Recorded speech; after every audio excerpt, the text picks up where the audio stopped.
So what's up people, welcome back to our new review video. English ఏంట్రా? Yes, మరి bye and Murugadoss combination అంటే it really got me excited. అవునా నిజమా? Finally Sikandar అయితే ఈ రోజు రిలీజ్ అయిపోయింది. బ్యాక్గ్రౌండ్ లో ఏమైనా వాయిస్ వస్తే జస్ట్ ఇగ్నోర్ ఇట్.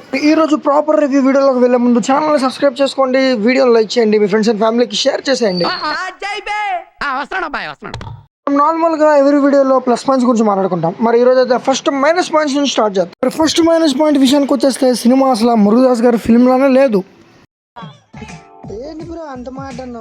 చిన్నప్పటి నుంచి నాకు బాయ్ అంటే చాలా ఇష్టం. 2017 దాకా బాయ్ భలే ఉన్నాడు. మరి 2017 తర్వాత మొదలైంది అసలు రచ్చ. ఒకదాని తర్వాత ఒకటి రాడ్లు దింపుతూనే ఉన్నాడు. అట్లా టైగర్ 4 అయితే కంబ్యాక్ లోడింగ్ అనుకున్నాం, బట్ సండే రిలీజ్ చేసేసరికి అది కూడా అంత బాగా హిట్ అయితే కాలేదు. సెకండ్ మైనస్ పాయింట్ విషయానికి వచ్చేస్తే రైటింగ్ అయితే వెరీ వీక్ గా ఉంది. సేమ్ ఒకటే లైన్ లో ఉందన్నమాట స్టోరీ. ఫిలిం అలా ఫ్లాట్ గా అండ్ ప్రిడిక్టబుల్ గానే వెళ్ళిపోతూనే ఉంటుంది. ఇవి యాక్చువల్ గా రన్ అయ్యేది ఎమోషన్ మీద. మరి ఆ ఎమోషన్ ఆడియన్స్ కి అయితే సరిగ్గా కన్వే కాలేదన్నమాట. హాయ్ గారు అయితే ఏజ్ కు తగ్గట్టే సినిమా తీస్తున్నారు, కానీ రొటీన్ గా తీయేస్తున్నారు అనమాట. సినిమా అయితే కమర్షియల్ మసాలానే, కానీ మసాలా కొంచెం ఎక్కువ అయిపోయింది. అప్పుడప్పుడే ఫైట్లు వచ్చేయడం, అప్పటికప్పుడుకే ఎమోషన్ వచ్చేయడం, అంత రష్ ఫీల్ వచ్చేసింది అనమాట.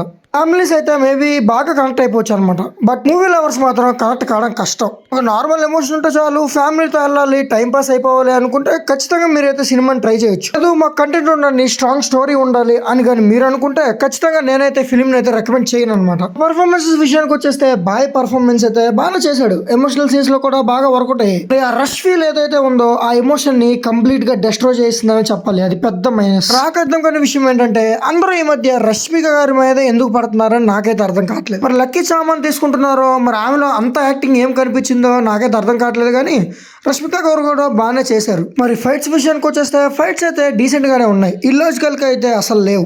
నేను ఎక్స్పెక్ట్ చేశాను అనమాట కిసీకా భాయ్ కిసీకా జాన్ మూవీలో లాగా ఇల్లాజికల్ గా ఫైట్స్ అనేది పెడతారేమో అని, బట్ అలాంటివి ఏమీ లేవు. సాంగ్స్ విషయానికి వచ్చేస్తే అంత హిట్ ఆల్బమ్ కాదు, అంతగా అనిపించలేదు నాకు కూడా సాంగ్స్ అయితే. బాలీవుడ్ లో ఉన్న ఇద్దరు ఖాన్స్ ఒకరేమో మల్టీప్లెక్స్ ని డామినేట్ చేస్తే, మరి ఇంకొకరేమో సింగిల్ స్క్రీన్స్ ని డామినేట్ చేస్తారు. షారుఖ్ ఖాన్ గారికి ఓవర్సీస్ గానీ మల్టీప్లెక్స్ గానీ ఎక్కువ క్రేజ్ అనమాట. అదే సేమ్ బాయ్ గారికి సింగిల్ స్క్రీన్ లో ఎక్కువ డామినేషన్ ఉంటుంది. ఆ సింగిల్ స్క్రీన్ కి తగ్గట్టుగానే మంచి మాస్ ఎలిమెంట్స్ అయితే పెట్టారు.